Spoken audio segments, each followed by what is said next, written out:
Hello, my name is Toronto of the Oklahoma City region, and today I'll be showing you how to fix drywall. So this is your hole. You already have the hole already set. It was a little circle hole here, but what I like to do is to make it square, go and get the square cut out.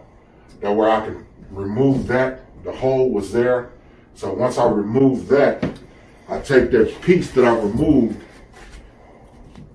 which is this piece here, and what I do is I'll put it on top of the sheetrock, and I'll scribe it or mark it with a pen, however you like to do it, and I pop the sheetrock. I like to keep the front part of the sheetrock, the paper.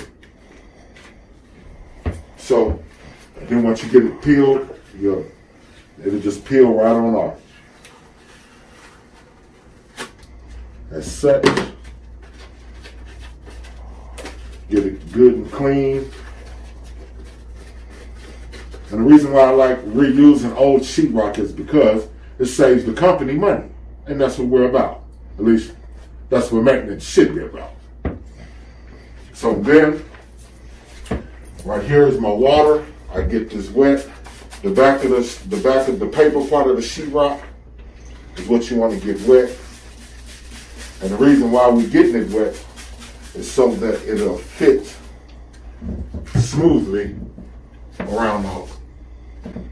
So I'll take that.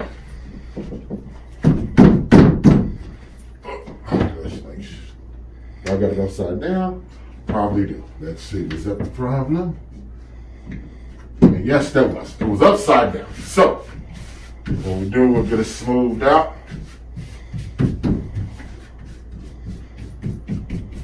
And the next step will be applying your mud. All right, so once you have it already in, smoothed out, you'll take your mud. I like to use less as possible because the more product that you use, the more you have to throw away. So we're about saving money and not wasting money. So what I do is then now there's different types of taping knives that you can actually use. But me personally, I don't like using certain taping knives. And the reason being is because I like for it to be flexible. And if you don't mind your hands getting just a little dirty, it's okay.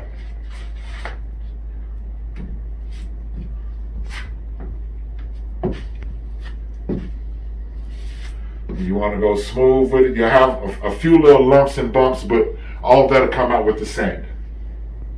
Now, once you start to get your sanding process, there's two different types of ways to sand it. You can either wet sand it, is what I prefer to do. Now, a wet sand, you take one of these sponges, so then becomes the wet sand. This is the technique I like to use the most because it actually keeps all the sheetrock from falling on the ground, the dust and debris, in which you'll have to vacuum, but in this case, you really don't have to because it's all going to stay trapped in these chambers. And we're using this to smooth out the sheetrock.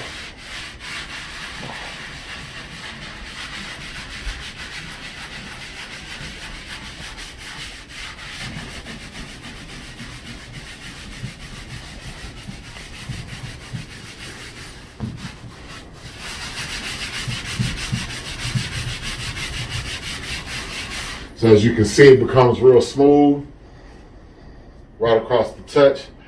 And the next process, after you do your dry sanding or wet sanding, get you this Bullseye 123 primer. And the reason why we're going to use this is because once it's on, you got it wet sanded and it dries, you apply your primer. And you spray your primer on in thin coats. You don't want to do it too thick, too thin, or too thick. You apply that. And once it's applied, then it dries, and then you can be able to apply your paint. And the reason why you want to prime it before you paint it is because we all know when you go to actually paint over sheetrock, there's new sheetrock, it absorbs, it just sucks in, and it makes it look darker than the actual surrounding of the rest of the paint. So you apply the primer first, let it absorb first. And if you have to put another coat, another thin coat on, let it dry, and then you can come and paint it. And that way when someone walks into the room, this will not be a standout. They won't be able to notice it. So that's 101 sheetrock repair. My name is Toronto Adams. Westmore, Bestmore, hey, that's what we do. And thank you. Take care.